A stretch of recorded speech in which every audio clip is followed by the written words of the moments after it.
Eh bien, bonsoir à tous les amis, supporters, sportrices parisiens, parisiennes, supporters, supportrices d'autres clubs, amoureux, amoureux du football, bienvenue à vous les amis. Bah, écoutez, je suis très content, très heureux de vous retrouver pour l'épisode 6 du bilan de la saison 2023-2024. C'est l'avant-dernier épisode. Aujourd'hui, on fait les milieux et le prochain épisode, ça sera les attaquants et c'est terminé. Les attaquants, ça risque d'être un petit peu plus long parce qu'il y a du monde à parler. Et là, aujourd'hui, on va voir au niveau des milieux de terrain, on va voir Ugarte, Fabian Ruiz, Vitinha, Zahir Emery et comment il s'appelle purée, j'ai oublié son nom. Carlos Soler. Voilà, Carlos Soler. J'aurais pu mettre aussi Kangin Lee dans les milieux, mais on va le faire avec les attaquants. D'accord. Donc on va voir tous ces milieux-là, ces 5 milieux-là. On va commencer par Ugarte. Ugarte, les amis, c'est pour ma part, la saison d'Ugarte, c'est une déception. Déception parce que Ugarte, il arrive pour 60 millions d'euros au Paris Saint-Germain. Comme beaucoup des joueurs qui arrivent au PSG, et l'effectif du PSG, c'est un joueur encore jeune, qui a une marge de progression, qui doit apprendre de l'expérience dans le haut niveau, etc. Et Ugarte, on dépense très cher pour aller le chercher. Il fait partie des meilleurs ratisseurs d'Europe quand il arrive au PSG. Et tout de suite, excusez-moi, Tony.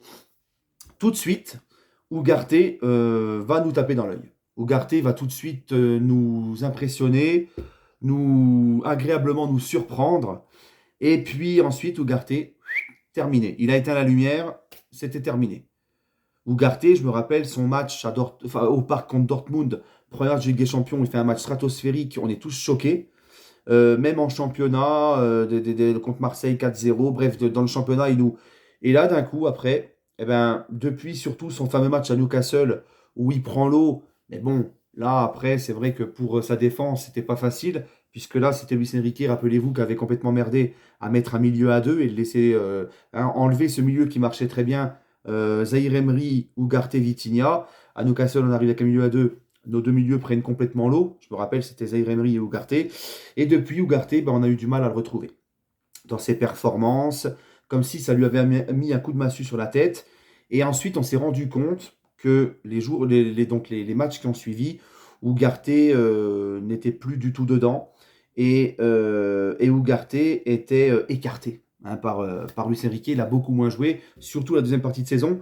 Moi, je pense que c'est surtout que Ugarte était un joueur qui ne rentrait pas dans le plan de jeu, dans la physiologie de jeu de Luis Enrique, notamment par sa technique un petit peu, voilà, qui n'était pas pour moi, c'est mon avis à moi, je pense que c'est comme ça que je vois les choses.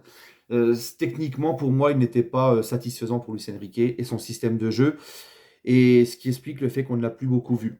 Donc, quand tu vois l'espoir qu'on avait sur lui quand il est arrivé au PSG, tout ce qu'on a mis sur lui, et finalement, une saison où il disparaît complètement et que bah, la grande satisfaction n'aura duré que, allez, 2 mois à tout casser. Voilà. C'est pour moi une déception, Ugarte. Sa saison est une déception. Et finalement, bah, si cet été, on le voit partir du PSG, il ne faudra pas s'étonner, ça ne sera pas étonnant pour ma part. Donc déception pour Ugarte, et saison très bonne au début et mauvaise par la suite. Et donc une saison qui est décevante pour ma part. Maintenant, on va parler de Zahir Emery. Zahir Emery, c'est le crack du centre de formation. On lui promet du temps de jeu cette année, à l'intersaison. On lui promet du temps de jeu, chose qui a été faite. On lui a promis de s'intégrer vraiment dans ce milieu de terrain et d'être un élément important, de le faire exploser, de bien le développer. Zahir Emery a fait une grosse première partie de saison, ce qui lui a valu aussi sa première sélection et son premier but en bleu face à Gibraltar. Ensuite, il se blesse. Mais Zahir Emery, première partie de saison, impressionnant. Je me rappelle notamment de son match à Dortmund, quand on fait un partout là-bas, à la dernière journée de match de poule, où il est stratosphérique en deuxième mi-temps et c'est lui qui il met tout le milieu de Dortmund dans sa poche. Il est monstrueux. Il y a d'autres matchs aussi où il a été monstrueux, bien évidemment. Et Zahir Emery, par contre, la deuxième partie de saison, on a un petit peu une baisse de régime. Alors, est-ce que c'est une fatigue psychologique, physique, avec tout ce qui lui est arrivé très jeune? Il faut quand même pas oublier que c'est un gamin, Zahir Emery. Il a à peine il a 18 ans, je crois. Il a eu 18 ans.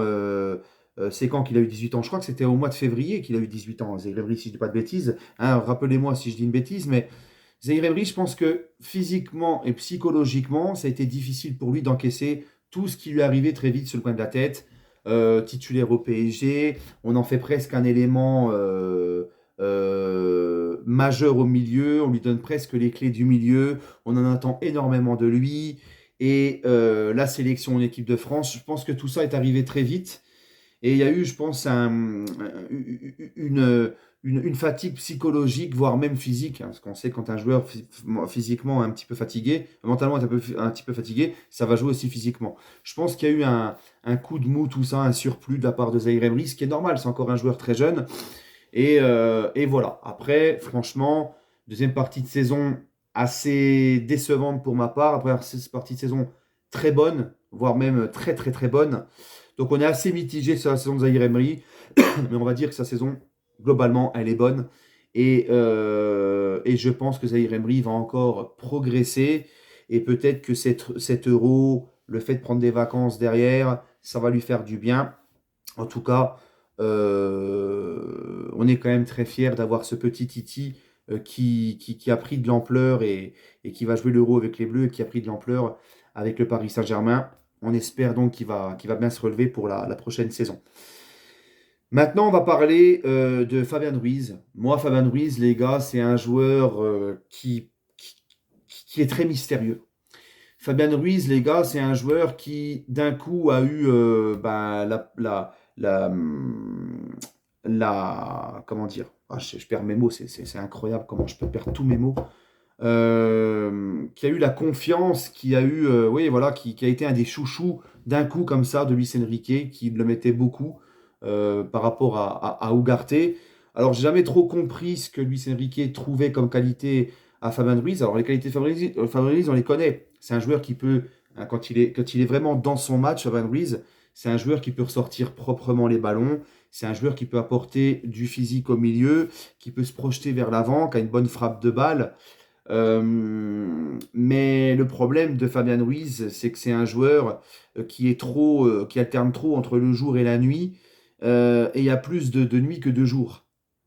Zaïre Emery, Fabien Ruiz, combien de fois, moi, il m'a rendu fou.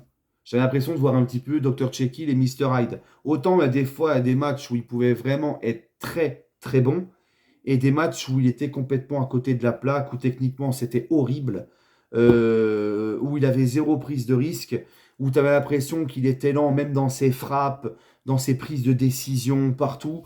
Et franchement, pour moi, Fabien Ruiz, bah, c'est quand même une déception.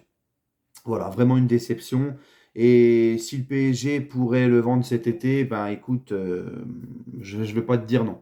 Hein, je pense que la saison de Fabien Ruiz, elle est assez, je suis assez déçu. Voilà. Maintenant, par contre, on va parler de Vitinha. Et lui, pour le coup, Vitinha, je pense que c'est même pour moi le meilleur joueur du PSG cette saison, c'est Vitinha. Pour moi, c'est indéniable. On a le meilleur joueur cette saison du PSG, notamment en Ligue des Champions, hein, et c'est le seul Parisien d'ailleurs à avoir fini dans le 11 type de la Ligue des Champions cette saison.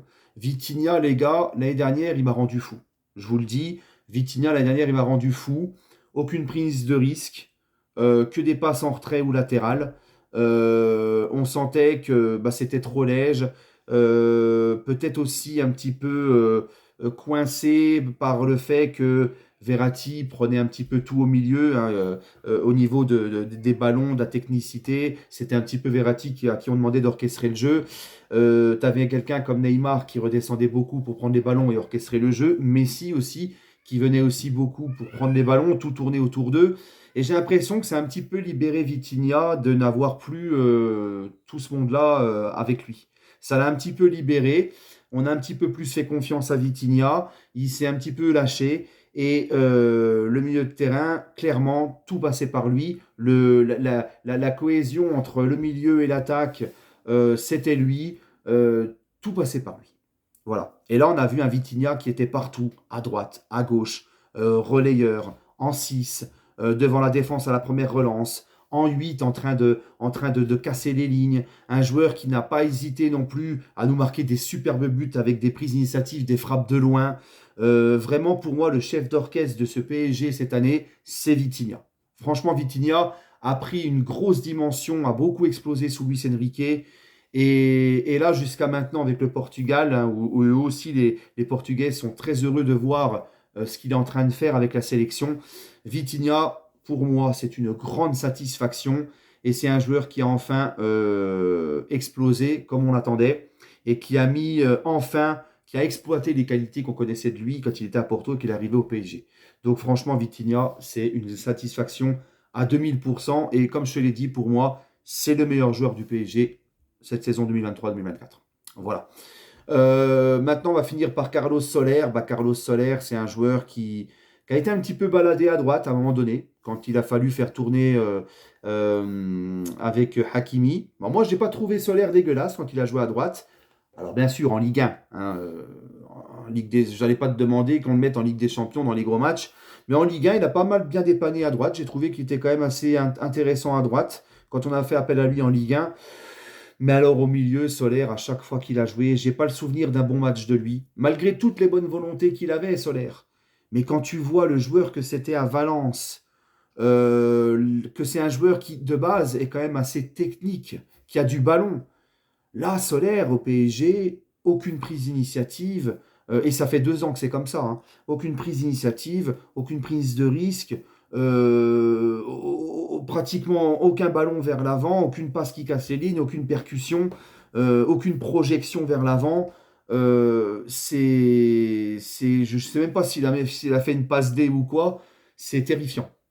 Vraiment, c'est terrifiant. Et je pense qu'aussi bien pour lui que pour nous, il va falloir qu'il aille prendre l'air ailleurs et qu'il quitte le Paris Saint-Germain. Donc, Solaire, saison catastrophique pour moi, hein. Voilà, bon, il n'a pas beaucoup joué. Mais à chaque fois que tu as fait appel à lui, mis à part le fait quand il était latéral droit, mais au milieu de terrain, comme j'ai souvent dit, quand tu démarrais avec Solaire au milieu, c'est comme si tu étais à 10 contre 11. Tellement que c'était incroyable le fantôme que c'était.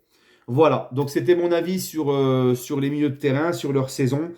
Et puis, écoutez, on se retrouvera très certainement demain pour la dernière vidéo sur les attaquants. Là, il y aura du monde, il y aura beaucoup de monde à parler. Prenez soin de vous, les amis, et toujours et encore, allez Paris.